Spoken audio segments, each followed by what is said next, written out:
Hi gems, welcome back to my channel. So I wanted to go ahead and finish my story time of how I met my husband. Now if you haven't already watched part 1, go ahead and hit that card up above and check that out. So let's jump back to when I went to introduce myself professionally and this man decided that he wanted to hug me. Now at this moment when this man decided that he wanted to hug me, I remember feeling the most powerful connection between myself and another person.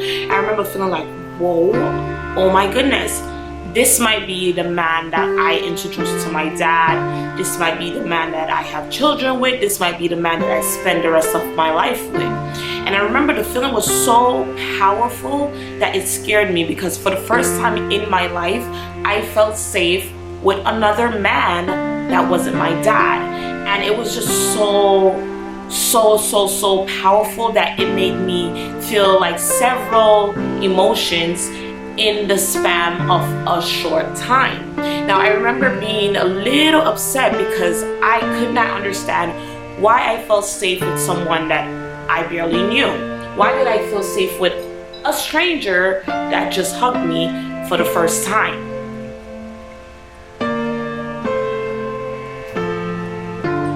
Now after he hugged me, we went into having small chats about, each other, where we were from, different things of such. And I remember asking him his age. I said to him like, how old are you? And I remember him telling me that he was a year older than I was. And I remember being so excited because I was like, not only was he beautiful, he was tall, his embrace was divine, and now he's older than I am. Oh yes, over here winning, fireworks going off in my head, So anyway, obviously it's a stranger. Obviously I want to hold my ground. Obviously I have no idea if this man is having fireworks as well. So I wanted to keep calm and act like, Anywho, at this point he was on a interview, and the interview was to see if he will get the job to be my husband, to get the job to be the love of my life, to get the job to be my soulmate. At this point I wanted to judge him based on what he did for the rest of the time that I was with him on that day.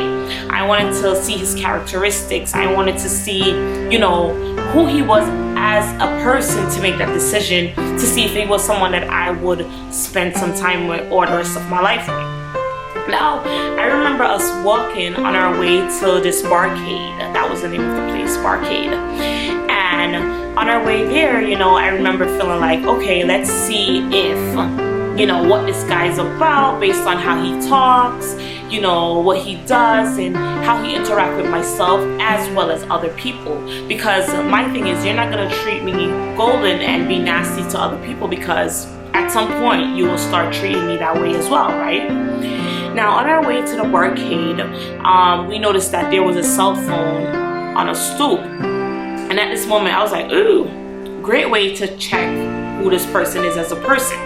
He walks over to the phone and I remember him picking it up, and I'm like, oh Lord Jesus, here we go. This man is a thief. Get me out of here. Jenny, I'm leaving. He's a thief. He's taking someone's phone. Not someone I want to spend my life with. Anyway, he picked up the phone and I remember him going through the phone. And I remember watching him from the corner just to see what he will do without giving away, what I felt he should have done with the phone. Because at this point, I wanted to see, is this man a man of integrity, or is this man a person that will, take advantage of a situation? Let's see. I remember him going through the phone and selecting mom and calling whoever mom was, and saying, hey, I just found a phone on the stoop outside. I'm not sure if you live here or somewhere else, but I found the phone. I'm not sure who it belongs to, but I'm standing outside of where I found it. And I remember the person saying, thank you so much, we're coming to get it. They came outside and got the phone. And I remember at that moment I was like, wow, this man done returned the phone. He could have sold the phone, he could have upgraded his phone, I don't know, he could have done so much more with that phone, but he decided to call excuse me, T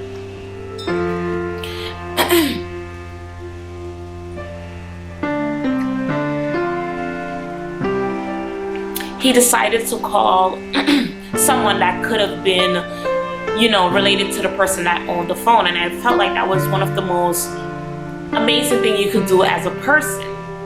Moving on, we got to the barcade, and at this moment, you know, again, I'm still judging this man to see what he's about. I'm still, you know, observing him and seeing if he's going to be someone that I want to spend some time with. So I remember we got to the barcade, and I remember him offering to get me something to drink, which again, that was something I gave him points, because I'm like, wait a minute, he's a gentleman. He's in the presence of ladies, and he decided that he was gonna take up the bill to, you know, ensure that we were okay. And I thought that that was beautiful. But what sold me, you guys, what really sold me is we sat down for probably 3-4 hours just talking about ourselves, our past, our history, our past relationship, our feelings about relationship, people, and things. And what really got to me is that throughout this whole entire conversation, this man was extremely, extremely honest. He told me things that he did not have to tell me at first meeting. And I respected that so much. Now, moving forward, I remember us leaving the barcade many hours later after sitting there talking for hours. It came to the point that Jenny even met with a friend and just left us there talking and getting to know each other. And on our way home, he decided to jump on the subway with me and ride down with me. And I remember us talking on the subway and him saying to me, you know, so, you know, can I get your number? And I said, well, you could ask your friend for my number. And he said, no, I want your number the right way. And I remember feeling like this guy it's either he's really goddamn charming, or he is just sent for me from the letter I wrote, because this man is working. He's working. He is working on, like... Anyway, I ended up giving him my number, and then he called me that night when I got home. He picked up the phone to call me to say, hey, did you get in safely? He didn't text me, y'all. He called me. Until this day, this man called me more than he texted me, and I am married, okay? And that is the story of how I met my husband. Thank you guys for watching. If you haven't already subscribed to my channel, go ahead and hit that subscribe button down below. Again, thank you guys for watching. Goodbye.